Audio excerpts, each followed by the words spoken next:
Hello everyone, and this is my review for WWE NXT on September 2nd, 2015. And, you know, the way they went with this NXT this week, I felt they did a pretty good job of getting over what they needed to do.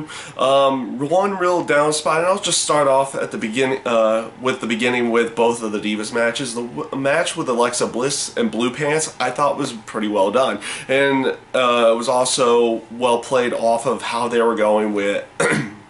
playing off the fact that Blue Pants was the person that ended up helping out the Von Villains win at the NXT special. I liked how the commentary worked on there and everything in that aspect. The match between the two of them, not too bad. Kind of a way of having Alexa Bliss try to go over a little bit more. Gave a little bit of offense to Blue Pants in there, so we'll see how they continue on with this, and are they going to actually keep Blue Pants around while the Von Villains still work against Blake and Murphy down the road there? Down the road in this case, so we'll see where they're going to go with everything on that aspect of it. Up next was Eva Marie's match, and you know, in some small way, I do feel like she's actually improving in the ring. The thing is, and I gave the knock last week because of the mess-up finish to the Fatal 4-Way. I'm going to give it a knock here again. The one thing Eva Marie definitely needs to do, and you can see it in the matches, is work on her timing better. And you saw it here again, where the referee had to stop the count because they knew, like they had talked over the spots and everything, and Eva Marie was very late on the kick out. So, and the crowd got on her for it too, and you could hear it through the crowd. Good job by Corey Graves trying to cover the tracks that it was a potential messed up finish in there. And just overall, like I said, with her timing at this point, it still doesn't feel fluid in any sense, and you're not really getting a grasp of a character yet from her at all. It's just kind of like, look at me, I'm a good-looking woman at this point. It's like, are you going to be a full-on face? Are you going to be a full-on heel? Where are you going? I mean, we'll see where they go with everything, and I'll give it a little bit more time because there is definitely showing signs of improvement inside of the ring from her. It's just timing's got to be worked on with her at this point, and we'll see if that does improve over time as well.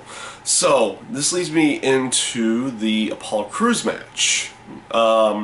Again, much like they've been doing with Eva Marie, it's just kind of been matches with him for the time being. You don't have a full sense of a character, though. You kind of get this guy who's in this ooh and ah and the wonder of everything he's seen at the moment, and him kind of just playing to the crowd. And, you know, they're kind of playing him up as a babyface in every sense of the word, and it's a sorry, gotta clear my throat again.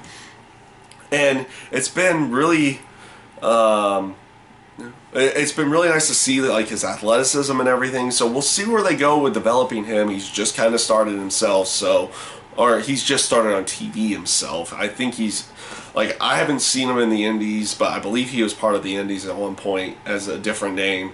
But it's been nice to see like what athletic type moves he's had and everything like that. So we're waiting to see for him to actually have a storyline. What's his promos going to be like? What's his full-on character gonna be and develop into down the road here? So we'll see where everything goes there on that sense. So this leads me into the two matches for the night that were for the Dusty Memorial tag team tournament they're setting up. First of all, we don't get outside of it's like a Dusty Rhodes Memorial tournament here with the tag teams. Outside of that, there's no real aspect or story behind that actual tournament. Like what's the winner gonna get? What are they gonna get? A tag team title shot? Are they gonna get this? Are they gonna get that? Will the tag team champions be a part of it in general? Is it just something to be there to be in memory of Dusty Rhodes. So we'll see how that fully sets up down the road here.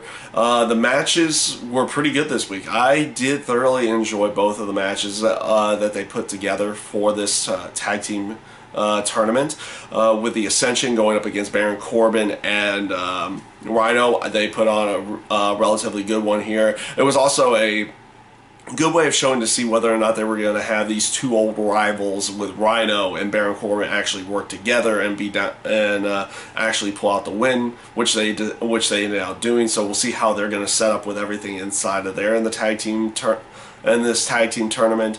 The second match with Adrian Neville and Solomon Crow up against Jason Jordan and Chad Gable, I thought was a really good match. It was another good way of showing off of how how good of a tag team Gable and Jordan have become. I like their finishing move, that tag team finishing move, where it looks like a big. It does look like just nothing more than a big backdrop, but it just seems to work as a tag team maneuver in some way. So I'm actually liking that move at this point. So it'll be interesting to see what they decide to call it.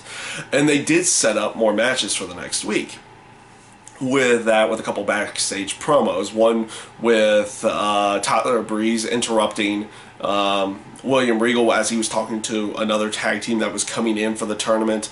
So we'll see them the next week. And he basically gave Tyler Breeze a tag team partner for himself, being Bull Dempsey. So you're going to have a little bit of a playoff of what they had done with Bull Dempsey before they did this whole Bullfit thing, where he was going up against Tyler Breeze, and Tyler Breeze wore him out by just running around the ring, and that's how they started that whole aspect of him needing to get into better shape type storyline. So we'll see where they can play off of that with next week. They also set up they didn't set up the actual match, but they set up another team.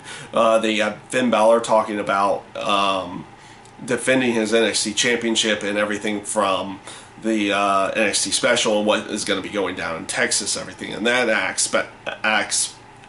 aspect of everything. And they also introduced him into the tag team tournament, and his partner was going to be Samoa Joe.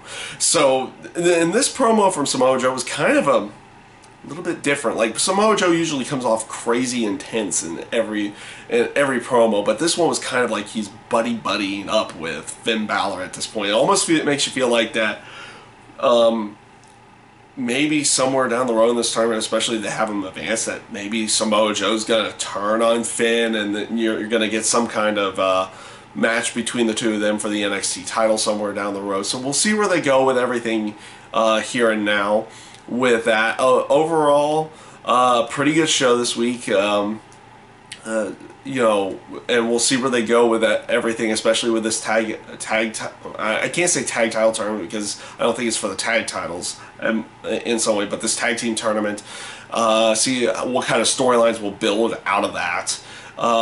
See where they're going to go with the Von Villains and Blake and Murphy down the road here, and just see in general where they're going to go with all of their storylines. They have at least something potentially to start up with this tag team tournament and everything. So we'll see where they go with it.